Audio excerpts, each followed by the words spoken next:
fueron a matar. Son asesinos del fútbol, se disfrazan de hinchas, en realidad forman parte de bandas que se dedican al microtráfico, a la reducción de vehículos, a asaltos callejeros, a delitos que son inclusive mucho más complejos. Se disfrazan de hinchas porque de alguna manera les permite ganar a las masas, a aquellos que probablemente sí inicialmente van con otras intenciones. Quien diga que esta gente fue a la Secretaría Nacional de Deportes para el aguante, fue a la Secretaría Nacional de Deportes para hinchar por Cerro o por Olimpia, miente.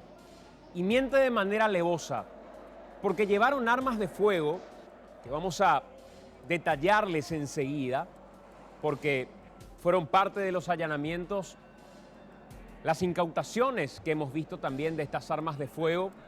Tenían hasta miras telescópicas, estaban preparados para matar, como están preparados siempre, de hecho, para matar.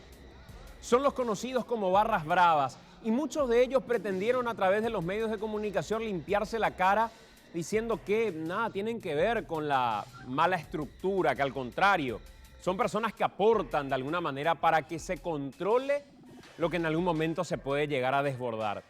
Y esto que vemos, Enrique, forma parte de un arsenal de delincuentes que tienen carta verde para entrar a los estadios deportivos. Así mismo, y es donde encuentran sus clientes, ¿verdad? Ellos se disfrazan de, cuando decimos se disfrazan de hincha, bueno, a lo mejor sí están identificados con un club o con otro.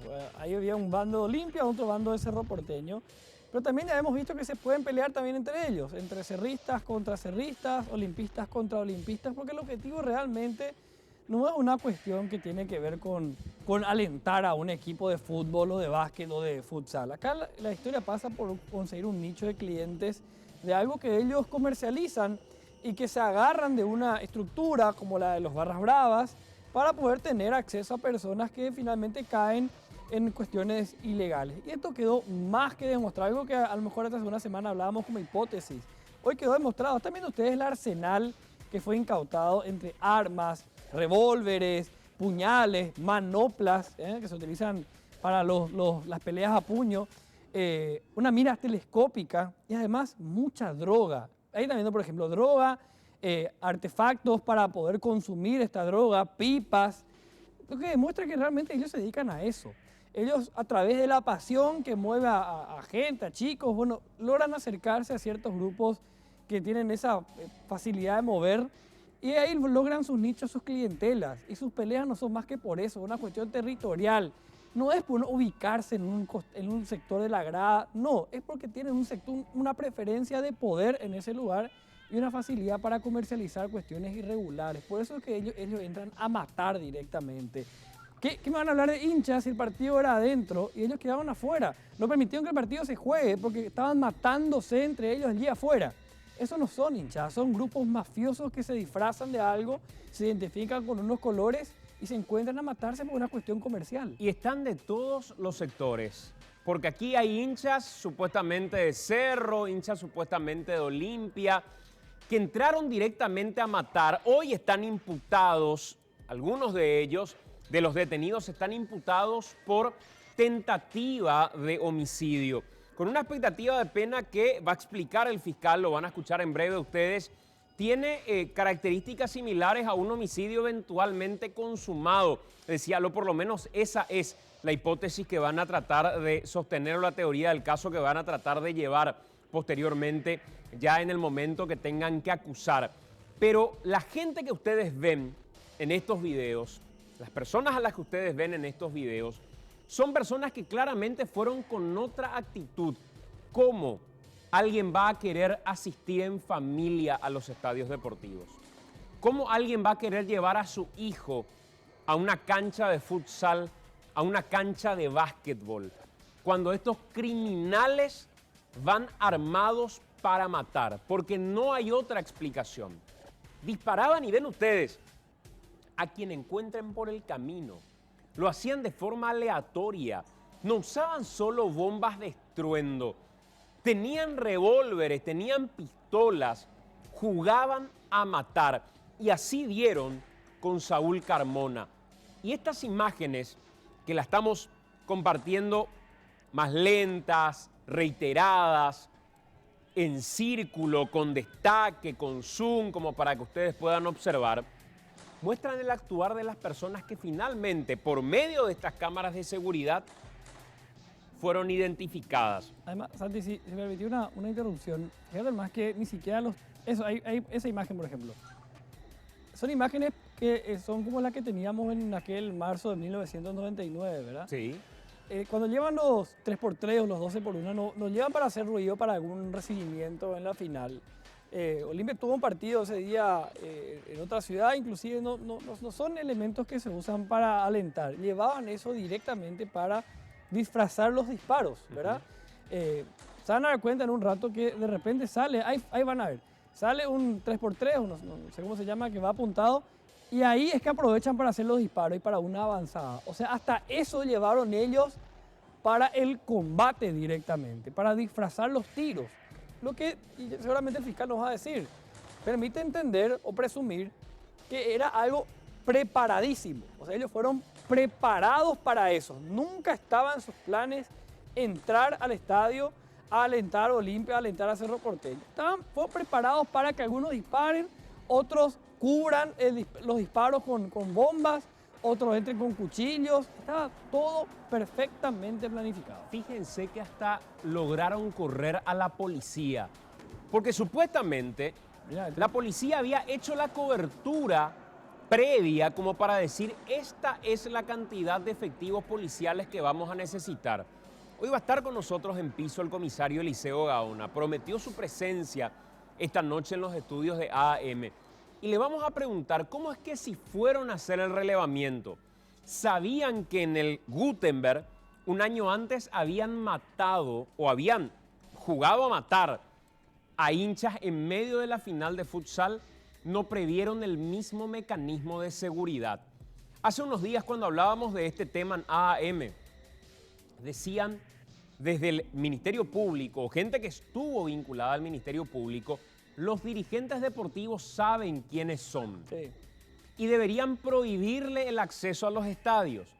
Y ahí le decíamos, por ejemplo, al exfiscal Emilio Fuster, doctor, ¿por qué el Ministerio Público o eventualmente la justicia o eventualmente la dirección de eventos deportivos de la policía, si tuviera una lista negra, ¿por qué no le provee de esa lista negra a los dirigentes de Olimpia, de Cerro, y le dice, señores, ustedes tienen el derecho de admisión? Y esta gente es sospechosa de estar vinculada a hechos violentos en los estadios. Y se nutren de entrar al estadio y allí generar sus grupos delictivos, ¿verdad? Exacto. ¿Por qué ustedes, le preguntábamos a la gente de la Fiscalía, no le proveen esos datos a los dirigentes deportivos para que ya no tengan la excusa de nosotros no podemos reventar su presunción de inocencia, violentar su presunción de inocencia y prohibirles el acceso a los estadios deportivos? Entonces como que es un secreto a voces. Sí. Todos saben quiénes son, pero nadie se hace cargo de prohibirles la entrada. Así mismo. Tenemos imágenes, y si me confirman las vamos a compartir, de cómo el Club Olimpia, por ejemplo, ha invertido en cámaras que permiten el reconocimiento facial, cámaras que permiten identificar a hinchas que van llegando, por ejemplo, en el momento de los controles. Claro. En esta misma turba, si me ponen la imagen a pleno, en esta misma turba, por ejemplo, identificar. Estas son las imágenes de cómo funciona este sistema de reconocimiento que tiene el Olimpia. Estas son personas que, vamos lento para poder explicarles. Estas son personas que, estamos un poco acelerados con esto. Estas son personas que tienen acceso a los estadios. Sí. Entonces se les mira el rostro a medida que van llegando. La cámara dice en verde que esa persona no tiene ninguna denuncia, ninguna participación violenta dentro de los estadios. Entonces da una especie de check Claro. y permite el ingreso a los estadios. Vamos un poco más adelante para que vean ustedes cómo opera este sistema de reconocimiento facial. Ahí, por ejemplo. Reconoce a una persona, va haciendo un acercamiento y lanza la fotografía de esa persona con el nombre y con su identidad. Vamos más adelante. Esta persona no necesariamente es una persona que tenga algún antecedente. Les estamos utilizando como un ejemplo. La persona fue a la cancha, es identificada por la cámara y en tiempo real sale a la derecha la información de la persona. Sí. Sigamos viendo, porque hay una imagen que muestra ya en tiempo real, incluso en la propia cancha, en el propio estadio, cómo van reconociendo a las personas que están en las gradas y a través de esas imágenes van identificándolas para saber si eventualmente hay alguna denuncia. Fíjate acá, toman a una persona común y corriente, le hacen un acercamiento y a la derecha sale el registro que tienen sobre esa persona. Incluso algunos se puede ver una especie de cambio de look, este le parece bastante a nuestro compañero Ricardo, Sí. una especie de cambio de look que tuvo la persona en algún momento determinado. Yo pensé que era Ricardo. Y el reporte es que no hay ninguna irregularidad con respecto a esa persona en particular. Bien, Ricardo. Tampoco. Más adelante, las imágenes nos van a mostrar, repito, esto es un sistema de seguridad de cámaras que tiene el Club Olimpia, que los tiene disponibles en el club. ¿Y se usa esto? Y ahí quiero ir a cómo funciona. Fíjense ustedes, aquí. Le damos play a esto, ya pleno desarrollo de los trabajos de precalentamiento. La gente va ingresando a la cancha y el sistema decide acercar a las personas que van ingresando por este acceso. Y el reporte en un momento va a saltar en rojo eventualmente Cuando pilla a alguien. cuando alguna persona que esté catalogada dentro del sistema como una persona que formó parte de una lista negra esté accediendo al estadio. Pero ¿de qué depende este sistema para funcionar? Depende de que el Ministerio Público me traiga una lista o eventos deportivos me traiga una lista o alguien me traiga una lista y me diga, estas son las 10 personas a las que no nosotros pueden tenemos entrar. monitoreadas, Claro. que no deberían entrar a los estadios. O que inteligencia te diga, mira, están planeando algo. Claro, Van a pelearse afuera. y esta es la o lista, van a pelearse adentro. porque ya estuvieron luego detenidas en otros episodios. Sí. Mira, acá va una persona común con su radio, por ejemplo. No pasa nada. El tipo no pasa nada con él, pasa sin ningún tipo de problema. Pero si el Ministerio Público no me da la lista, yo no puedo cargar en el sistema a quienes les prohíbo la entrada, porque no los voy a identificar, Claro. porque me van a dar en verde sin ningún tipo de Y objeción. supuestamente todos los clubes van a terminar teniendo esto, ¿verdad? No sé si es que Cerro también tiene ese sistema. Me encantaría saber si lo tiene como para poder compartirlo. Me dicen que Cerro Porteño también tiene este sistema. Y si lo tiene Cerro, y si lo tiene Olimpia, no sé si lo tienen en el Estadio Defensores del Chaco, ¿por qué no lo utilizan? ¿Por qué no operan con este sistema para por lo menos tener un filtro Claro. para con las personas que tienen algún tipo de ¿Por qué no- denuncia? ¿Por qué no le proveen, no sé, a los demás clubes como una medida de seguridad, ¿verdad? Todos juntos combatimos contra los delincuentes, los ¿Sabes barra bravas. cuánto cuesta un sistema de reconocimiento como este, según me decían? ¿Cuánto? Poco más de $50.000. En un mundo futbolístico en el que se mueven, pero millones de dólares, Puede ser 2 salarios, 3 salarios.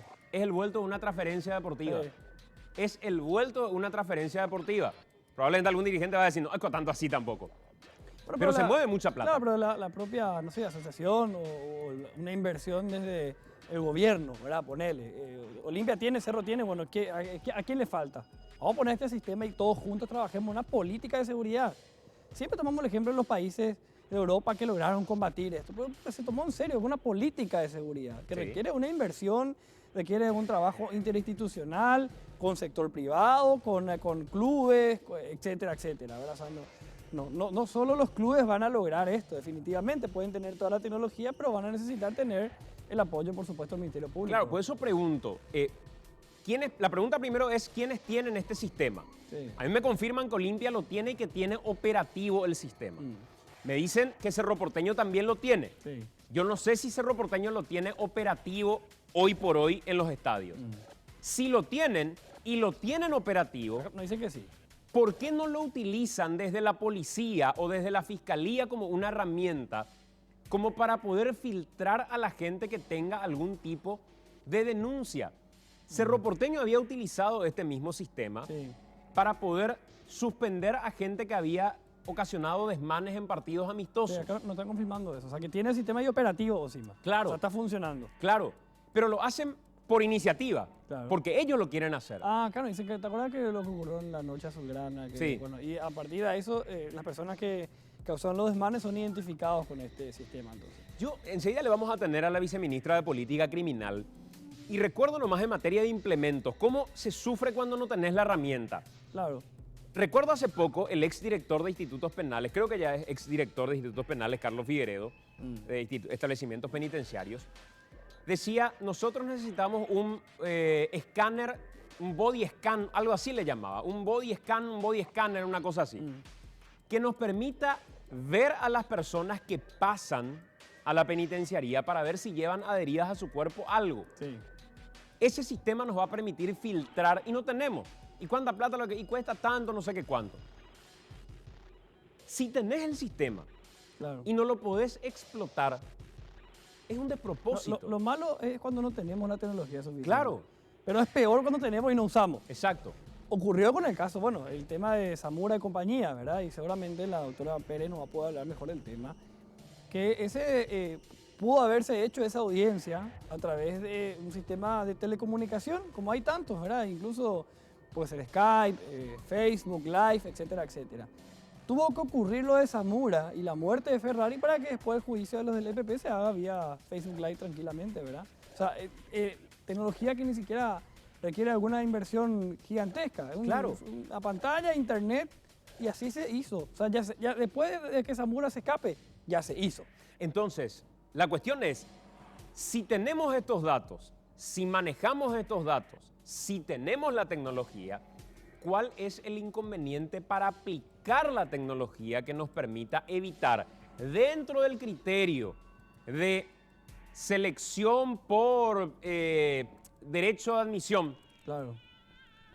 Igual creo que fuiste muy lejos con la tecnología, porque al final que acá el trabajo de inteligencia no sé si era tan complicado. Si vos decís, ya hubo un antecedente un año antes con barras que se encontraron en un partido importante en futsal, bueno, 2 más 2, 4, si va a ocurrir lo mismo un año después, ¿qué cambiaría? ¿Que le metiste preso a todos los que se peleaban aquella vez? No entró nadie preso. Y bueno, obviamente se van a volver a pelear. Es un trabajo de inteligencia. La gente que administra la Secretaría Nacional de Deporte, qué sé yo, no sé, vemos la figura política que es la ministra. Si te alquilan el lugar, diga, che, ¿dónde se va a poner la boletería? Una al lado de otra. Epa, ¿y cómo van a hacer con el tema de los barra bravas? O sea, no estamos hablando del servicio de inteligencia que creemos que también falló en este caso. Pero estamos hablando de instituciones que tuvieron que algo de tino tener. Y en instantes, a la vuelta de la pausa, un poco más adelante en esta edición, porque esto apenas es un adelanto, Ricardo Alderete nos va a compartir detalles de las armas que fueron incautadas en estos procedimientos que se desarrollaron. ¿Cuáles son sus características? ¿Cuál es el poder de fuego que tienen estas armas? Y ya a la vuelta de la pausa, vamos a meternos en el otro tema que hoy tenemos en agenda, que tiene que ver con la situación de las penitenciarías en nuestro país. Sí. La abogada Cecilia Pérez, viceministra hoy de Política Criminal, ya está con nosotros en los estudios de AAM y con ella vamos a hablar sobre esto. Y más adelante lo vamos a tener también al comisario Eliseo Gaona de eventos deportivos de la policía. Exacto. Para hablar un poco sobre esto que estábamos planteando. Tenemos a los protagonistas centrales de los temas centrales. Así es, señor. Hacemos la pausa. Son las 21:23. A la vuelta de la pausa, aquí en AAM desarrollamos todos estos temas.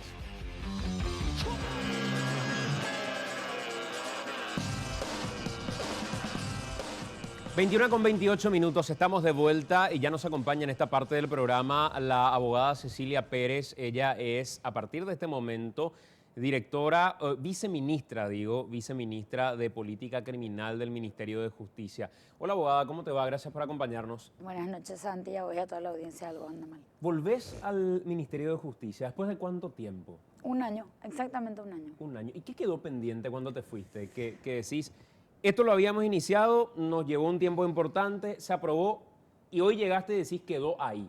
Sí, de hecho eso fue un condicionamiento para que acepte volver.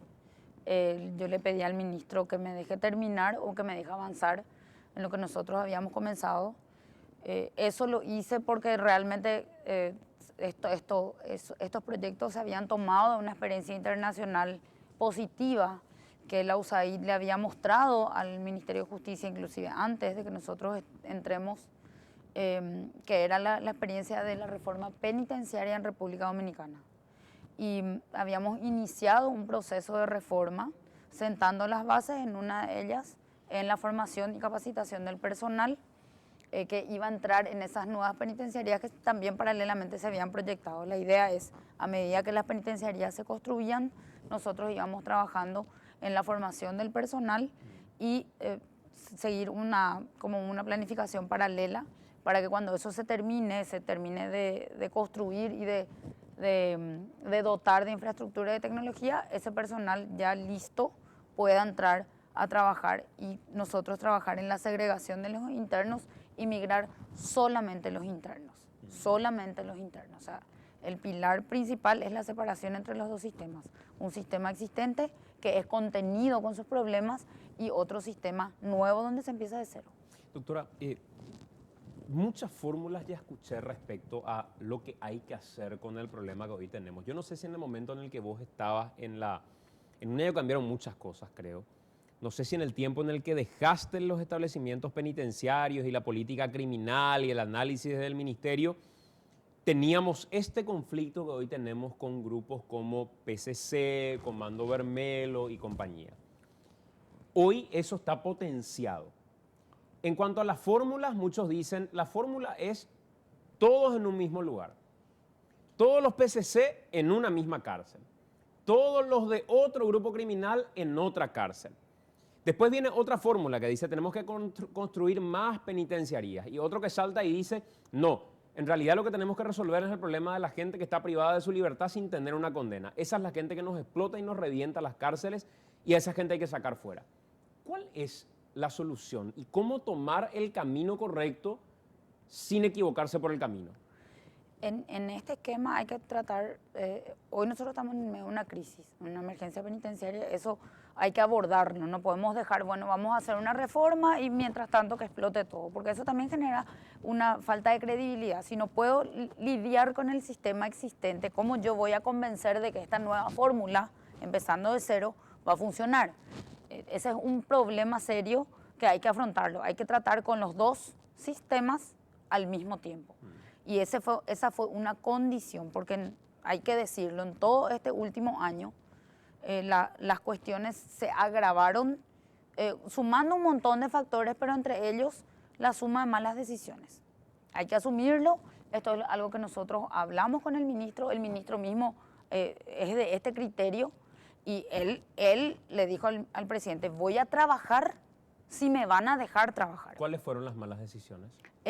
Nosotros vemos que hubo demasiado criterio político en la designación de los directores de penitenciarías. Cierto. Eso es un error enorme. No solamente es un error por traer gente de afuera que no conoce el sistema, sino que genera un problema interno entre el personal penitenciario que está trabajando y el que viene de afuera como cabeza a intentar bajar una línea de trabajo o a no bajar ninguna línea de trabajo, y que quien está adentro, quien más, quien menos, con sus errores y sus aciertos, porque también sabemos que hay mucha corrupción en el sistema, porque quien deja entrar la droga, las armas, el alcohol o un montón de cuestiones prohibidas, los celulares que son utilizados no solamente para extorsionar, sino para comunicarse entre ellos y generar una distorsión del sistema de seguridad. Todo eso lo hace el personal penitenciario. Entonces, no vamos a decir que no hay corrupción, pero la corrupción se potencia cuando la cabeza no funciona, el cuerpo tampoco va a funcionar. Entonces, los directores que vinieron de afuera se desayunaron seguramente el sistema, porque el sistema legalmente permite que se designe como cargo de confianza. No es igual nombrar un director administrativo que nombrar un director del centro penitenciario. Sin embargo, los centros penitenciarios no tienen una ley que diga que para ser director del centro penitenciario hay que seguir un camino, una carrera penitenciaria. Entonces nosotros iniciamos ese trabajo de llevar esto a una profesionalización como decimos en derecho penal, condictio sine qua non. No hay otra, es una condición preestablecida necesaria para que eso cambie. Vamos a suponer que ustedes llevan adelante los procesos y seleccionan a partir de concursos públicos de oposición a los directores de establecimientos penitenciarios. Formalmente hay un protocolo que van a seguir, formalmente hay una cuestión de idoneidad o de capacidad donde ya ustedes están cubiertos y dicen, ya tenemos a las personas que concursaron y ganaron. No le puse porque quise o porque es amigo de tal político que maneja justo la cuestión penitenciaria. Pero los guardiacárceles van a seguir siendo los mismos. Sí, en el sistema existente sí. Y los que tienen contacto directo. El otro día nosotros entrevistamos a un guardiacárcel y decía así, abiertamente, en emboscada, nosotros sí estamos acostumbrados a este sistema, pero es un sistema que finalmente monedita lo que nosotros recaudamos. Y moneditas por dejarle jugar de repente al truco, moneditas por dejarle hablar por teléfono, moneditas, moneditas, moneditas y moneditas. Ustedes pueden decidir un día echar a 50 guardiacárceles también. ¿A quiénes van a poner? ¿Con qué criterios van a poner a otras personas? Bueno, hoy nosotros tenemos, yo te puedo dar un número exacto, nosotros tenemos 60 personas que fueron formadas durante 3 meses en régimen cerrado, que tienen en la teoría y en la práctica, sin haber trabajado en un centro penitenciario, tienen toda la formación que debería de tener el personal penitenciario.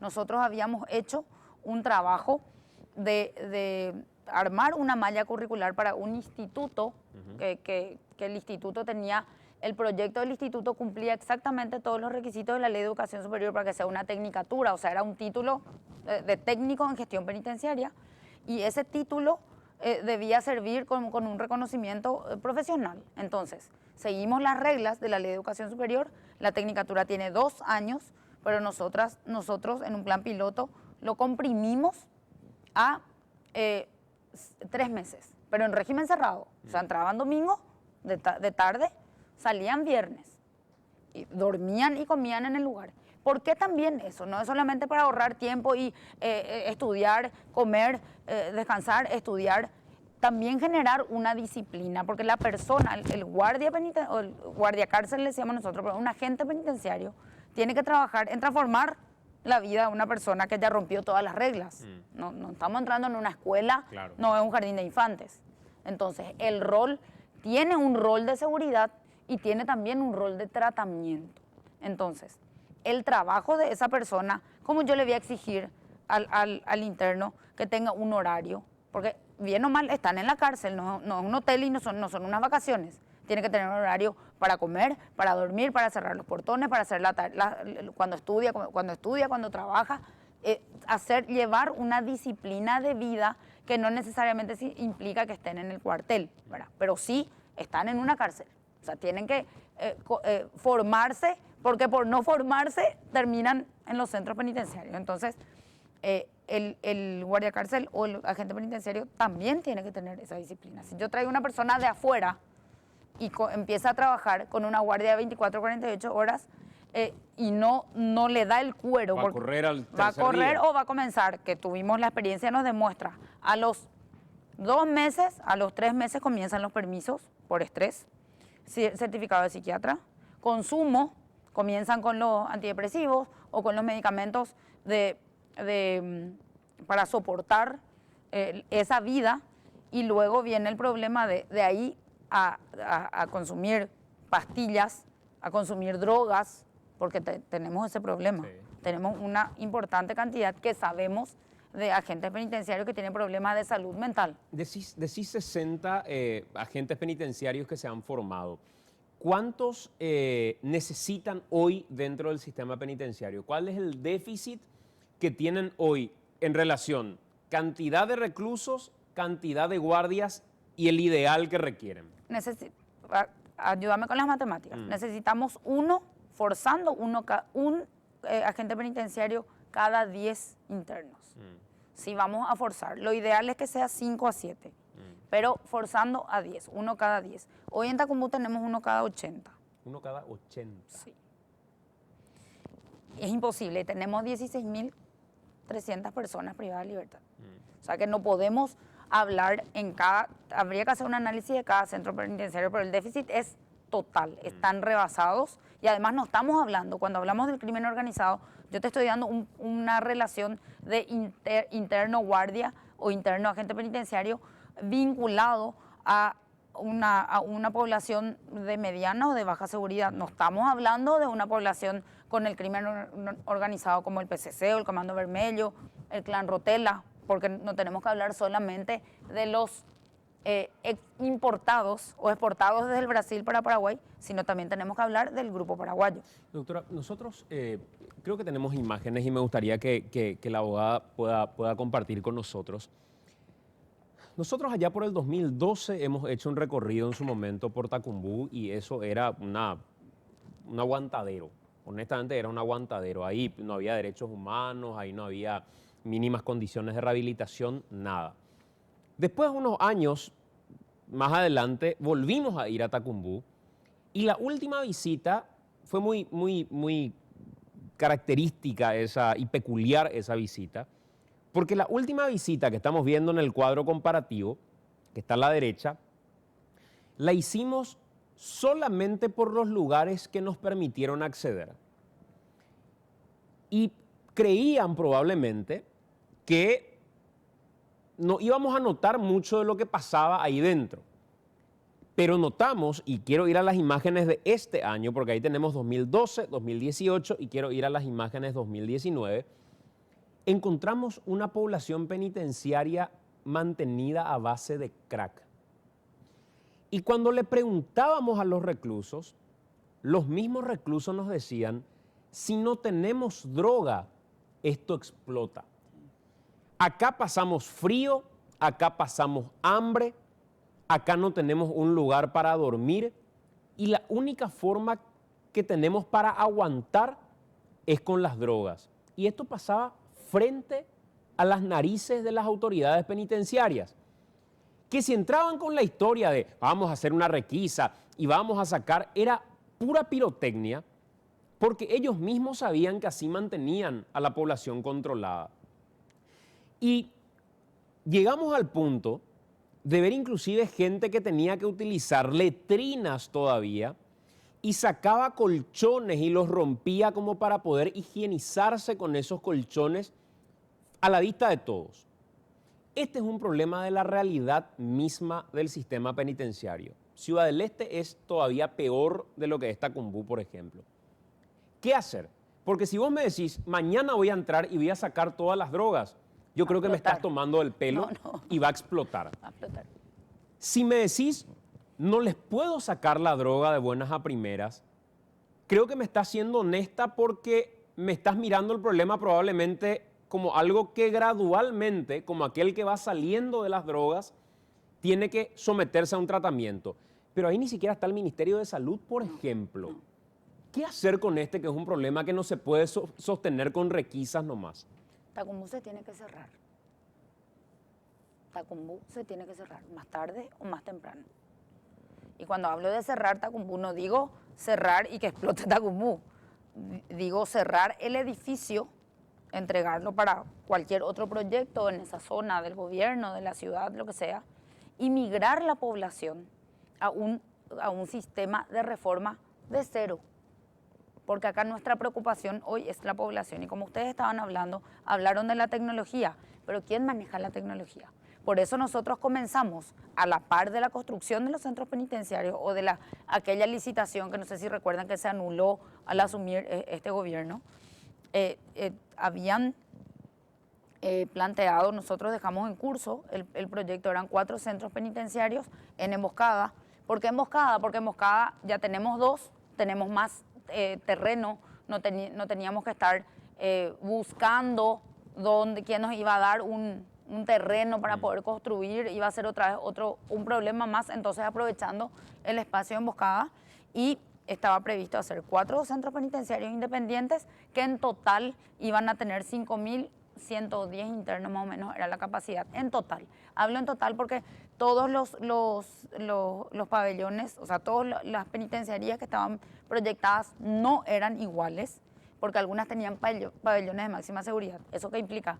Que el pabellón de máxima seguridad no puede tener más de un interno en cada celda, porque es casi un sistema de aislamiento. Entonces, para poder hacer eso, uno merma en un centro penitenciario la capacidad porque tiene menos gente en ciertos pabellones. Entonces algunos tenían 1.200, otros tenían menos, y la idea era trabajar en la formación del personal que iba a entrar ahí, porque nosotros los podemos dotar de toda la tecnología, pero los escáneres los descomponen, o los internos y los guardiacárceles miran a otro lado, o los mismos agentes penitenciarios porque no les conviene hacerlos pasar por el escáner. Entonces, habíamos comprado en la época del ministro Albert Martínez escáner que se habían descompuesto a las 2 semanas. En Tacumbú, por ejemplo, ¿verdad? Entonces, cuando el ministro iba ahí, el escáner no funciona. ¿Y por qué no funciona? ¿Y por qué ustedes no me avisaron a tiempo? Porque no solamente se descompone el escáner, sino no se avisa que se descompone porque no es conveniente movilizarse para arreglar o comprar otro. Si uno invierte solamente en infraestructura y no invierte en el personal, uno va a tener este problema multiplicado. Porque yo voy a migrar a esta población con la misma clase de personal y voy a volver a multiplicar el problema. Hay que trabajar con los otros poderes del Estado. Cuando me hablas de los procesos, esa es una arista muy importante. ¿Por qué? Porque el trabajo del tratamiento de la persona privada de libertad se hace con el condenado. Y nosotros tenemos un 78%, 76 creo ahora, por ciento de personas privadas de libertad sin condena. Nosotros estuvimos ahí y no tenían medicamentos para el dolor de estómago. En Tacumbú existe la contradicción del derecho penal mismo. En Tacumbú existe un pabellón psiquiátrico dentro de un centro penitenciario. Según los que estudiamos derecho penal y los que enseñamos derecho penal, sabemos que quien está con un trastorno mental en ciertos grados se le declara irreprochable y no se le puede aplicar una pena y se le tiene que aplicar una medida. ¿Y cómo yo voy a ordenar que se cumpla una pena, una medida de internación en un centro penitenciario que está en teoría destinado para el cumplimiento de penas? Entonces, en Tacumbú nosotros tenemos un pabellón psiquiátrico y hay jueces que ordenan que el interno vaya ahí a cumplir su tratamiento psiquiátrico dentro de un centro penitenciario. Nosotros tratamos de trabajar, hicimos un contacto con el hospital neuropsiquiátrico, que también es un déficit importante. El sistema de salud pública no contempla como un pilar importante la salud mental. Y hay que decir, o sea, como me decís, yo no vengo acá a mentir. Y si me involucro en esto, tengo que saber dónde estoy parada para poder proyectarme para irme hacia algún lugar. Yo como viceministra y el ministro que entró por lo menos ingresó presentando 3 proyectos de ley para enfrentar este tema de los traslados peligrosos, y hasta tanto se trabaje y se logren esos proyectos que él está haciendo el lobby correspondiente para que esto se trate ya el lunes en la Comisión de Reforma, que está presidido por la diputada Rocío Vallejo, trabajar con lo que tenemos en los traslados. Insisto en esto. ¿Qué hacer con esto que ahora, en este instante, está pasando en Tacumbú? Mientras nosotros estamos hablando, hay gente que ahora se está drogando dentro de la cárcel. Sí. Porque es su viaje al exterior, dicen ellos mismos, ¿verdad? Es la forma de viajar que tienen. Patear el tablero y decir, tráiganme acá toda la droga que tienen, o decirle a alguna institución, che, ¿qué hacemos con esto? Porque si yo les saco, me van a empezar a incendiar todo el lugar y va a ser un desmadre. ¿Qué decisión tomar respecto a las drogas? Pero no como una entelequia, no como una cuestión que uno pueda imaginar, creer, pensar. No. Que se haga y que se pueda realizar. Sí, el problema de las drogas tiene que ver con un tratamiento de desintoxicación, que en ese lugar no lo podemos hacer.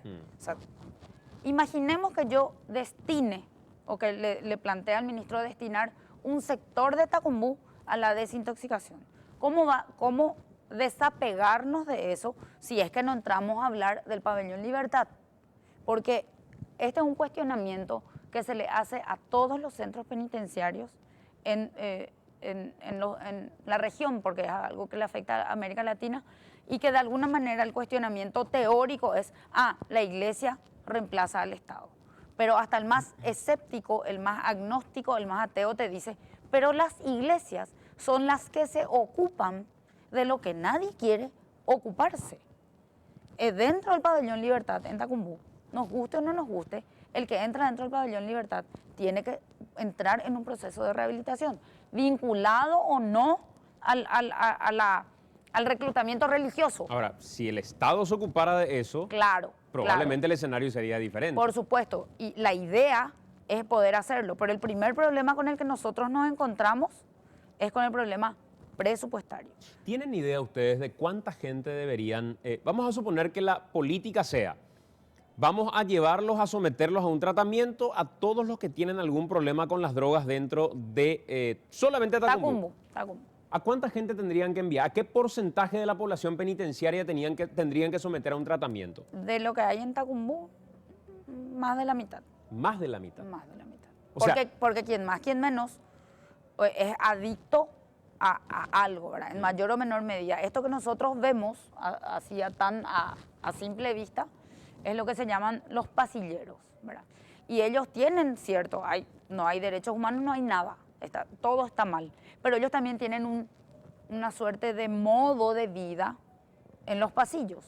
Porque si nosotros no trabajamos el problema integral, vuelven al pasillo, ¿verdad? Entonces, sustraerle del pasillo es un primer paso. ¿Cómo le quitamos del pasillo? ¿Cómo cortamos el vínculo del pasillo? Entonces, ¿por qué crecen o por qué pululan estos esquemas de religiosos, llamarle Iglesia Católica o cualquiera de ellos? Porque ellos comienzan con el trabajo personal y están todo el día encima del interno. No es solamente, bueno, vas a venir acá, vas a hacer esto, no es solamente separarle del grupo, es trabajarle diariamente. Te doy un ejemplo. Una pérdida importante es la libertad de ciertos líderes, de líderes positivos. La gente que trabaja dentro de los talleres en Tacumbú, la gente que hace los termos, la gente que hace las guampas, la gente que hace, hay una carpintería y vos me vas a decir, vos estás loca, no, yo no estoy loca. En ese ambiente en el que vos ves, hay gente que maneja motosierras y no le cortan a nadie dentro de ese lugar. Pero de todo el día, marcar, no viniste hoy al taller, todavía no viniste a trabajar, venía a trabajar, sale del taller y se va y le trae de la celda, le habla todo el tiempo, o sea, y se recupera, o sea, hay gente que está recuperada y logra, por ejemplo, le recuperamos y sale en libertad y vuelve al foco del problema, porque si entró adicto, lo más probable es que el hecho punible que cometió tenga o sea, su delito subyacente, por decirlo de alguna manera, es la droga. El robo agravado. Asalta o el motochorro es adicto. Asalta para robar lo que sea, para ir a comprar la droga. Se va, cambia y por el camino mata y ya está condenado, o sea, está procesado por robo agravado y homicidio, que son dos hechos punibles importantes y no tiene una proyección de salir en poco tiempo. Probablemente uno, y por último te pregunto esto, doctora, probablemente uno de los, no sé si es realizable, porque también la sociedad tiene una forma de verle a sus presos que mientras estén ahí dentro parece que todo está bien. Llevarlos a la cárcel, detenerlos a la policía, decirle vamos adentro y que se vayan y se pudran en la cárcel. Ese es el criterio, sin entender que después van a salir en algún momento y van a salir peor de lo que entraron por lo que le ofrecieron ahí dentro. Hoy vos sabés que hay casi el 80% de gente que no tiene condena y que está dentro de las penitenciarías. Sí. Tu rol de abogada te dio hasta una crítica permanente a esa situación que hoy te toca enfrentar como viceministra de Política Criminal. Acabas de decir que hay jueces que meten a un sistema penitenciario a gente que debería estar con un tratamiento psiquiátrico. Sí. Es mucho pedir ver a un Ministerio de Justicia que convoca una conferencia de prensa, que tenga a jueces penales de garantía o de ejecución eventualmente y diga públicamente, señores, o la Defensoría incluso, esta es la lista de gente que no debería estar en el sistema penitenciario porque o no tiene una condena y resuelvan ese problema o porque tienen algún problema psiquiátrico, mental. Y es una contradicción con la propia norma. Son en total 80.000 y son estas personas. ¿Hay una forma de patear el tablero y hacerlo o es como que muy belicoso pensar de esa forma? Yo no sé si sirve patear el tablero de esa manera. Yo preferiría convocar, aprovechando, por decirlo de alguna manera, esta nueva corte convocar a personas que están en la sala penal y decirle, señores, esto no puede ser. Y yo, Ministerio de Justicia, no puedo apelar porque no soy parte, pero yo no tengo condiciones y me van a decir, ¿y a dónde le mandamos? Tráiganle a Mazzoleni. Mazzoleni va a venir a decir, el Hospital Neuropsiquiátrico tiene una medida cautelar de la Comisión Interamericana de Derechos Humanos porque tiene gente encerrada en una cárcel de enfermos mentales, porque el neuropsiquiátrico es una cárcel para las personas que son, para los agudos. Entonces ellos o discutimos si son personas, para nosotros son personas con problemas de salud mental, para ellos son pacientes con problemas judiciales. Y ese es un problema que nosotros tenemos, un problema grave que nosotros tenemos dentro del Estado. Y voy a contar una anécdota para que se entienda cuando hablo. Siempre le molestó a cualquier órgano del Estado cuando nosotros decimos eso. Hay gente que nos abrió las puertas de una manera fantástica, que es el Ministerio de Educación. Con todo el déficit del Ministerio de Educación, los docentes se van inclusive con miedo a dar clases, pero intentan ir. Y la queja era, no tenemos espacio para las aulas. No era, tengo miedo, pero me voy a ir igual. Pedirle por favor al guardia que esté en la puerta cuando yo estoy dando clases, porque el que se va a tomar clases no es el belicoso o el agresivo, ¿verdad? El agresivo está en las afueras haciendo otra cosa. Con todo el déficit del Ministerio de Educación, y tengo que decirlo porque me tocó vivir de que había nuestra lucha era que el director de penitenciaría no me toque el aula para meterme más interno, me convierta en celda porque no tiene más espacio acá, porque tuvo una pelea y tiene que separarle. No me toquen el aula, no me toquen los útiles, no me toquen. Era una lucha, no era de los docentes.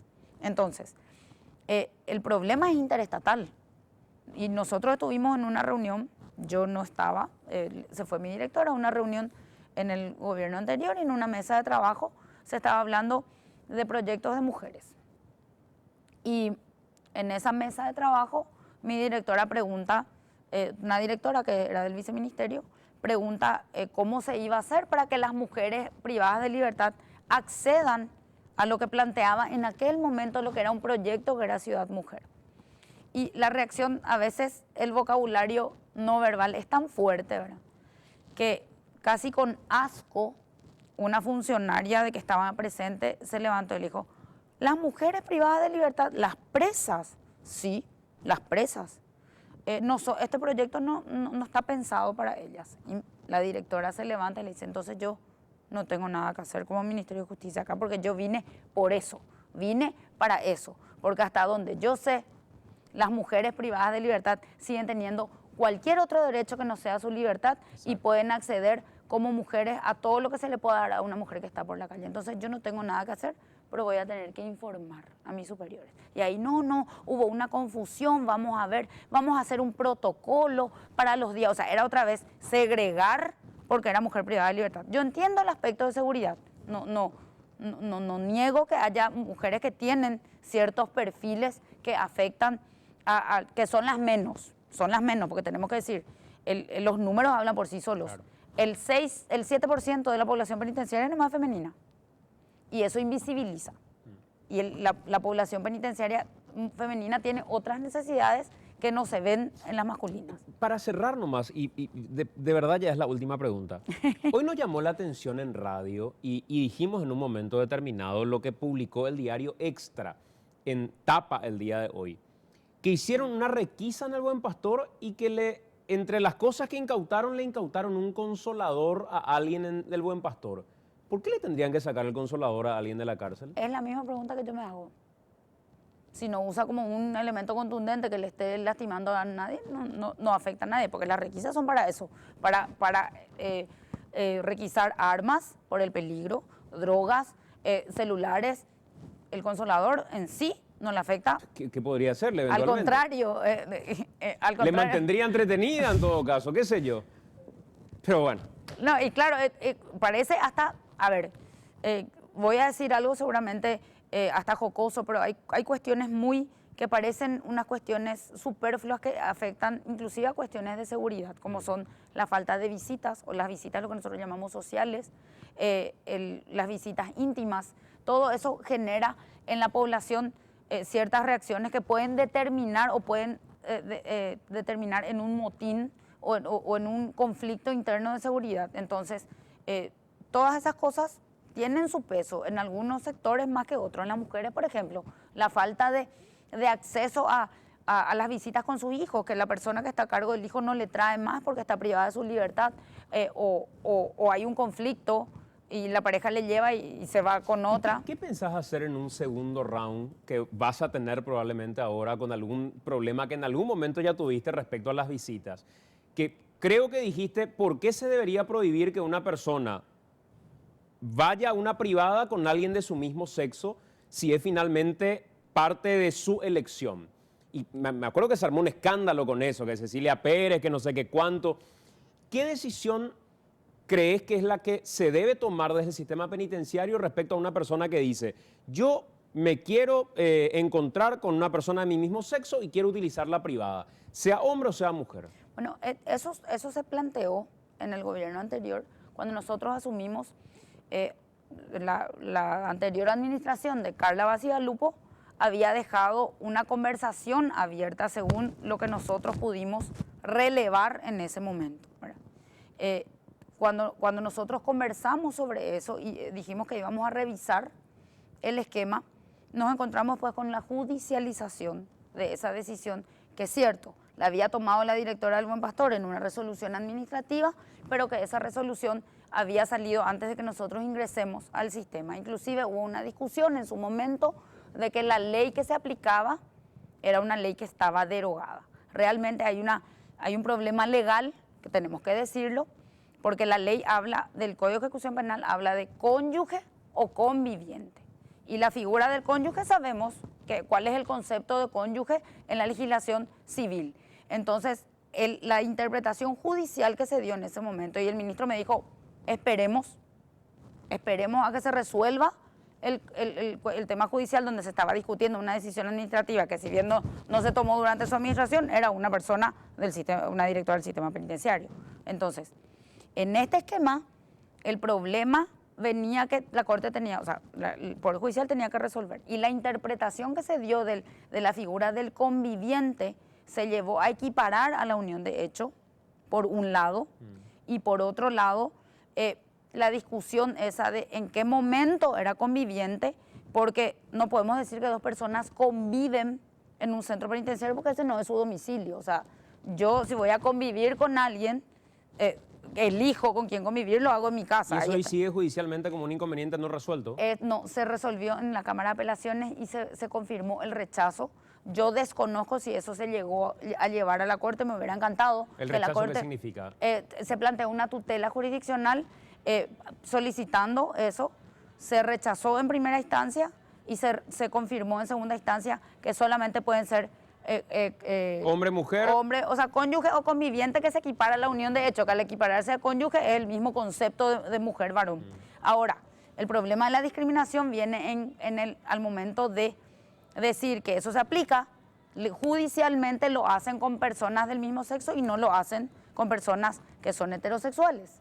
Y ese es todo un problema de reglamentación y de cumplimiento de la reglamentación. Porque si existe una reglamentación y no se cumple, es un problema de bajar a la realidad lo que está escrito o revisarlo. Hoy, ¿qué pensás hacer? Tenemos que revisar. Yo creo que eso hay que revisar y hay que hablarlo a qué nivel vamos a llevar, si la Corte va a seguir manteniendo la postura que tuvieron los tribunales de apelación. Doctora, gracias por acompañarnos, muy amable. Cecilia Pérez conversando con nosotros. Una intensa conversación que otra vez nos quedó corta en esta jornada. Hacemos la pausa. A la vuelta de la pausa, el comisario Eliseo Gaona, jefe de eventos deportivos de la Policía Nacional. Con él vamos a hablar respecto a qué pasa con estos barras bravas que siguen entrando a los escenarios deportivos. ¿De quién es la responsabilidad? La pausa, ya venimos.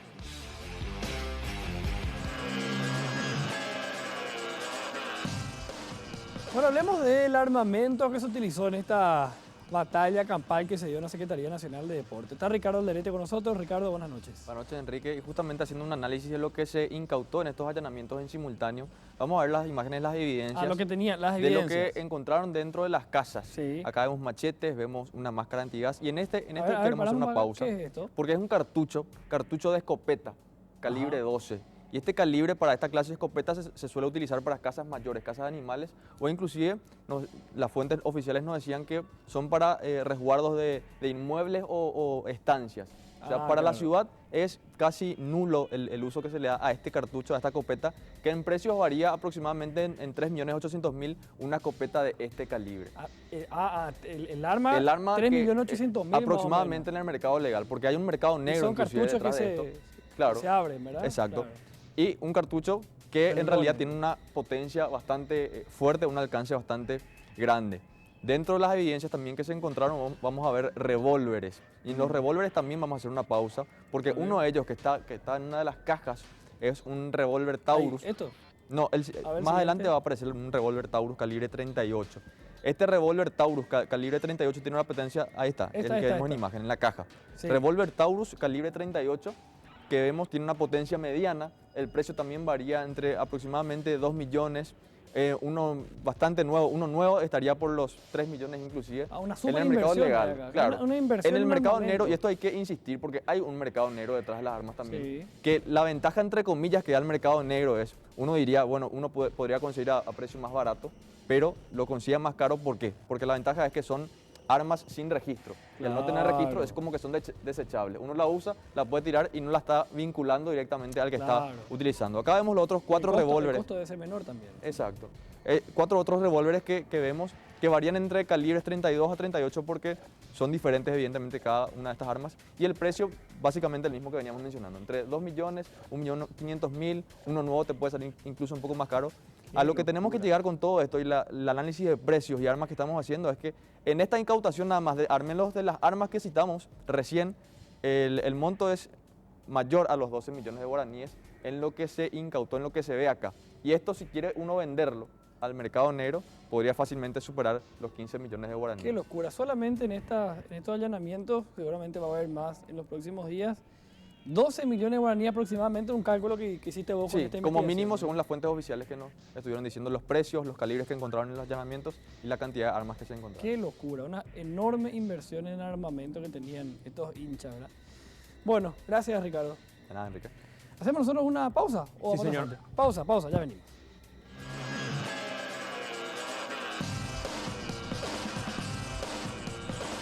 Estamos de vuelta y estos minutos finales queremos conversar con el comisario Eliseo Gaona, el jefe de eventos deportivos de la Policía Nacional. ¿Qué tal, comisario? ¿Cómo estás? Buenas noches. Sí, muy buenas noches, señor Santiago. Un placer en saludarte y estar acá. Comisario, esta gente a la que estamos viendo en este momento en imágenes, en general es la misma gente de siempre. Ustedes en eventos, vos estás en eventos deportivos, comisario, desde el año 2012, me decís. Te preguntaba en la pausa si sabés quiénes son, si los conocés, si sabés cómo se organizan. Me dijiste que sí, creo que uno desde el 2012 hasta hoy puede conocer mucho realmente. ¿Quiénes son? ¿Son hinchas de fútbol? ¿Son personas que, como me dijo el otro día el ex fiscal Arnaldo Yucio, actual ministro de la Senat, gente que se dedica al negocio del microtráfico, que opera como reducidores de vehículos y compañía? ¿Quiénes son? ¿Cómo se componen estas personas que van armadas a estos espectáculos que yo no sé si naturalmente son lugares a los que van? ¿Cómo los describirías? Bueno, el fenómeno barras, poco complicado de poder darte una explicación certera de lo que es el compuesto de este grupo de gentes. Yo diría que son gentes con sentido de pertenencia, gentes que vienen del bajo, que vienen de una idiosincrasia, falta de cultura, falta de educación. O sea, hay una falta de acercamiento hacia ellos que les pueda dar otra salida hacia la vida. Ellos toman esto como una salida de vida en donde ellos se sienten importantes. Van en grupos, se sienten importantes, defienden lo que es su bandera, su trapo, como ellos dicen, ¿verdad? Y eso es todo para ellos. Y lidiar con este tipo de personas, con una idiosincrasia muy poca, con muy poca visión, es un poco difícil de determinar. Pero acá... Si bien estamos también hablando de que existe el tráfico de drogas entre ellos, el microtráfico, mejor dicho, ¿verdad? Y otras cuestiones, bueno, hay cuestiones más bien sociales que más que eso. Claro, pues yo entendería, comisario, que vos me digas, va con sentido de pertenencia, porque creo que ese es el ritual de iniciación. Sí, sí, exactamente. Uno se siente parte y creo que eso es indiscutible. Sí. Pero después están quienes se mimetizan dentro de estos grupos, pero finalmente son criminales. O sea, quien va a la cancha con armas, quien va a la cancha con este tipo de elementos, es gente que no va por su sentido de pertenencia. No, por ¿o sí? supuesto, no, para nada. Hay gente que entra en el medio de este grupo, ¿verdad? Y utiliza ya el grupo, la masa, ¿verdad? Para poder accionar de esta manera, así como decir, estos son acciones criminales. ¿Y ustedes saben quiénes son? Hemos trabajado con la gente de investigación de delitos, la gente de homicidio, y bueno, el resultado está hoy a la vista, ¿verdad? Hoy se hizo varias intervenciones. Se les puede identificar a cada uno de ellos a través de estas imágenes. Hay varios que aún faltan todavía por identificar bien exactamente, correctamente, a fin de no dar con una persona inocente.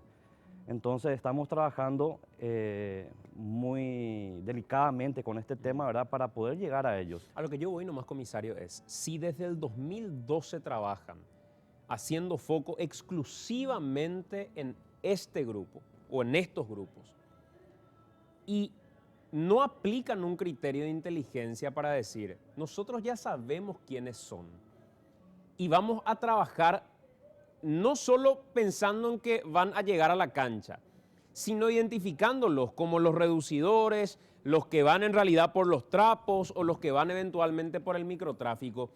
¿De qué sirve tanto tiempo de trabajo si es que no se logra filtrar y que esta gente no llega a la cancha? Pues uno supone, desde el 2012, si yo me dedico solamente a pelar naranjas, lo más probable es que sea muy hábil pelando naranjas y me llaman para otra cosa y no voy a ser muy bueno. Pero en este caso, ustedes tienen la responsabilidad, y usted en particular como jefe de esa unidad, de hacer o no un servicio de inteligencia y de prevenir eventualmente estos hechos. Mira, la ley 1866 habla en uno de sus artículos de que los clubes son responsables de censar a su gente. Ese articulado no se cumple, porque hay otro articulado que habla también de que los clubes serían responsables solidariamente por este tipo de hechos que ellos hacen. Entonces, por esa razón, ellos no lo censan. Pero eso no le excluye a la policía la responsabilidad, comisario. No, por supuesto. Entonces, queda ya a cargo nuestro tratar de identificarlo con los medios que nosotros tenemos. Y tenés razón, si vos sos profesional pelando la naranja, somos profesionales en este campo, ¿verdad? Hay muchas cosas que se ha evitado. Nosotros en la semana hacemos un servicio, una apreciación de lo que va a ser el servicio. Mira lo que fue el servicio del clásico. Pero en este partido que no pasó tuvieron nada, comisario. Se tuvo. No, este partido estaba pelado, comisario. Se tuvo. Hay una imagen que muestra una patrullera huyendo del lugar. La patrullera huyendo del lugar. Comisario, el día anterior, o sea, a ver, en la final anterior de futsal. El primer partido. No, la anterior, la del año anterior, en el Gutenberg, se habían disparado sobre Cacique. Eso fue un desmadre absoluto. Para esta ocasión, previeron el mismo lugar de entrada para ambos clubes. No. Sí, la misma boletería, eso me confesó la propia gente. La propia boletería, sí, pero era diferentes entradas. No, pero era la misma boletería, se encontraban ahí en una especie de cuello de botella finalmente. Eso tendría que haber sido el equipo local, que oficiaba de local, tenía que poner el primer partido. El que ofició de local puso 2 entradas diferentes. ¿Quién ofició en el segundo partido de local? Creo que fue Cerro Porteño, no sé. Por el primer partido. Claro, pero la policía no le dice eso en la organización previa. Se le dijo. Y señores, este espectáculo no está garantizado. Se hace una reunión y en esa reunión se le especificó a ellos. Por un lado entra Cerro, por el otro lado entra Olimpia. Boletería para Cerro acá, boletería para Olimpia acá. El primer partido se cumplió así como dijimos. En el segundo partido obviaron ya lo que nosotros habíamos propuesto. Comisario, y lo dejaron en un solo lugar. Mira, comisario, en este lugar, mira toda la gente que hay, no veo un solo policía. La patrullera está estacionada ya. Podemos seguir mirando las imágenes y me preocupa todavía más que me digas si se previó, porque si esto ocurrió con un sistema de prevención, quiere decir que el sistema de prevención, esta imagen para mí es elocuente. La puerta abierta, seguramente estaba algún policía ahí, Estaba yo manejando esa patrullera. ¿Vos estabas ahí, comisario? Yo estaba manejando esa patrullera, me metí en medio de ellos para poder apartarlo a esa gente. Ya cuando me vinieron piedras, me rompieron, me reventaron el ¿Y parabrisas dónde delantero. estaba tu gente? ¿Dónde estaban los otros Miguel, policías? yo estaba muy preocupado también porque adentro del escenario deportivo había también un grupo. Yo tenía que proteger a esa familia que estaba ahí. Pero afuera se estaba matando. Y afuera, comisario. afuera también había otro grupo. En ese mismo instante estaba aconteciendo, se estaba también lidiando con un problema en la Armada. Y me venían los policías ya de refuerzo, ya de la Armada me venían. Cuando se venía esto, ¿verdad? La gente ya venía ya con Comisario, todo. a lo que yo voy nomás es. Sí. Y con más razón, si vos, lo que vos nos estás contando es que vos manejabas esta patrullera. Yo manejaba esa patrullera. Mira cómo te utilizaban la patrullera y disparaban frente a tus narices, entonces, No. utilizando como escudo la patrullera, comisario. Es que me dispararon a mí. Claro, pero Entonces, mira cómo continuaban al lado disparando. Sí. No había ni un solo personal tuyo que te estaba haciendo soporte en ese momento. Estaba hacia un lado, porque acá estás viendo, vos apenas estás viendo 40, 50 personas, pues no estás viendo lo que estaba más allá y más hacia Pero acá. acabamos de ver otra imagen que nos mostraba más cantidad de gente y tampoco había un solo policía. Entonces a lo que voy es, Ahí ya salgo si nuevamente. el Yo cuando- comisario Gaona, Sí. jefe de eventos deportivos, está corriendo de la gente para salvar su vida, yo entiendo plenamente, No, ¿qué se no, puede esperar del resto? No, ahí yo no corrí. Ahí yo me fui para apartar ya un grupo más grande que estaba viniendo. Entonces yo me fui para aquellos lados y después vuelvo otra vez hacia acá. Si ves el contexto de todas las imágenes, ahí me dispararon. Entonces yo me tiré la patrullera y me refugié detrás de un auto. Cuando ya he visto que dejaron de disparar, me subí nuevamente y ahí yo me fui nuevamente hacia el sector donde venía más gente. Comisario, ¿cuánta gente tuvieron en este operativo? En este operativo estaba previsto 200 policías, de los cuales se presentaron 30. ¿Por qué se presentaron 30? Porque la mayoría del personal que tenía que haber estado ahí estaba en la Armada, porque había una solicitud de apoyo, todos los policías se habían ido ahí. Entonces, cuando terminó el conflicto de la Armada, vinieron rápidamente aquí a apoyarme. La sensación que nos quedó a muchos es que se les sobrepasó esto Los por- dos problemas... por el festejo de Santa Rosa. No fue por eso. Porque, comisario, si vos me decís que 30 policías estuvieron acá, Sí, en un lugar donde terminó siendo un desmadre y ustedes supuestamente hicieron un mecanismo de prevención, y si lo previnieron quiere decir que era porque alguna sospecha de esto tenían, y enviaron otras no sé cuántas a la Armada, no puede ser que no puedan responder a 2 episodios de estas características. el de la Armada fue inesperado. Fue una situación que no se esperaba en ese momento. Y no tenían gente para responder. Y para la Armada no tenía gente para responder, porque fue un episodio muy inesperado. Entonces, toda la policía tuvo que acudir ahí porque ya había amenaza de incendio dentro de la Armada. La gente de la comisaría 13 había solicitado apoyo y se fueron ahí la mayoría. No fue por el festejo del 30 de agosto, no, al contrario. Una vez terminado ahí el problema en la Armada, vinieron ahí. Por eso es que hubo varios detenidos después de eso. Vinieron en masa, vinieron los policías ahí a apoyar el Yo honestamente el conflicto. voy a pedir las imágenes de Sí. dentro del local también, porque en todas las imágenes que estamos observando no hay un solo policía de un grupo de choque. Ni No, grupo uno de choque solo. no Ni había. uno solo. No había. Entonces, ¿de qué sistema de prevención podemos estar hablando si esto sucede? Y yo insisto, comisario, Sí. lo segundo, no puede ser que vos estés, disculpame comisario, pero trabajando desde el 2012, exclusivamente en analizar el comportamiento, la composición, la integración de estos grupos y que sigamos solamente actuando cuando ocurren las cosas, cuando muere la gente. Quiere decir que el servicio de inteligencia o de la Secretaría de Inteligencia o de la policía o de eventos deportivos en particular, o si tuviera el Ministerio Público o cualquier otro servicio de inteligencia, no sirve. No, al contrario. Estamos trabajando constantemente en esto. Hay gente que se han retirado de la barra, hay gente nueva que está viniendo, los tenemos identificados. Estamos trabajando justamente con la gente de homicidio y estamos pasando todos los datos de lo que se está viendo acá. Y se está trabajando en forma coordinada con todos los organismos que están para buscar una solución a todo esto. El cambio de la ley. Hay que cambiar la ley. La ley 1866 es una ley desfasada, una ley que no tiene castigo. El mayor castigo de la ley 1866 es 180 días de suspensión. ¿Y qué pasa con este tipo de actos? Comisario, por último, tengo Sí. 2 minutos y quiero preguntarte. Sí, sí. Estábamos mostrando un sistema que permite identificar que utilizan en la cancha del Olimpia, que tienen, me dicen, en la cancha de Cerro, no sé si lo tienen en el Defensores del Chaco. Pero me dice la gente de esos mismos clubes, si la policía a nosotros no nos pasa, ¿quiénes son los que ellos tienen en mente y en vista por su sistema de inteligencia, los que no pueden entrar a los estadios deportivos? Yo no los puedo cargar en el sistema para decirle, señor, usted no puede ingresar. ¿Por qué la policía no pasa sus nombres? Ese sistema existe. Este es el sistema. ¿Hace cuánto está en funcionamiento? Esto funciona en la cancha del Olimpia, comisario. Hace poco nomás entró en funcionamiento esto. En la cancha de Cerro también existe. Hace poco entró en funcionamiento. ¿Cuántos hace poco? Es tanto que yo no tengo conocimiento de eso. ¿Vos no tenés conocimiento, comisario? No. Si yo tuviera conocimiento de que esto existiera, yo les voy a pasar los datos. El de Cerro se utilizó cuando se inauguró la olla azulgrana. Eso fue, no sé hace Las cuánto imágenes tiempo. sí, las imágenes sí. Pero esto de tener un control facial, no. Julio 2017 es lo de Cerro Porteño. Sí, el del control facial, no. Para cargar datos, no. Ahora, nosotros lo que hacemos es tenemos el sistema de Marandú, algo así se llama el sistema que tenemos, que utilizamos en los accesos. Y a través de eso sí nosotros hacemos el control El ministro de Villamayor personas. fue a ver esto en Cerro. Sí.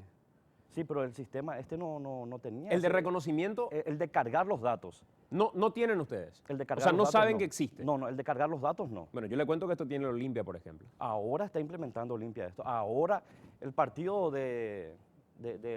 Guaraní. que jugó contra San Lorenzo. Ah, yo pensé que el que venía. No, el partido anterior contra San Lorenzo, Mm. ahí tuvimos la reunión. Y ahí nos dice Olimpia que tiene este sistema y que va a entrar en funcionamiento recién ahora.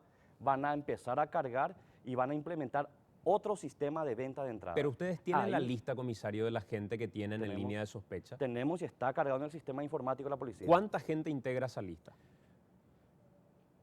Por parte, o sea, en general, Sí. en general sería como 78 entre 80 personas. 78, 80 personas que ustedes dicen, esta gente no tiene que entrar a No las tienen que canchas. entrar a las canchas. Esa lista, ¿es posible que ustedes le den a los mismos clubes y que los clubes digan, a partir de acá, con esta lista, derecho a admisión, señores? Es lo que a nosotros nos interesa y le vamos a pasar, pero si hay 100, le vamos a pasar los 100. Lo que nosotros queremos es que se cambie ese sistema de venta de entradas. Ahí estaría el éxito de la seguridad. ¿Por qué? Yo voy a saber que Santiago González va a entrar en el sector sur.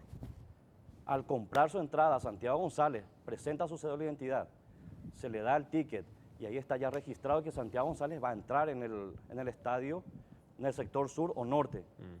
Cuando entra Santiago González con esta cámara, ya se capta de que Santiago González ingresa y automáticamente el sistema, como me había mencionado el licenciado Balota de Olimpia, ahí ya va a quedar registrado que ingresó en la sede del Club Olimpia Santiago González. Ese sistema ahora recién están implementando. Comisario, le agradezco por estar con nosotros. Cuando usted, Santiago, y mira, el afán nuestro es trabajar y seguir trabajando por esto.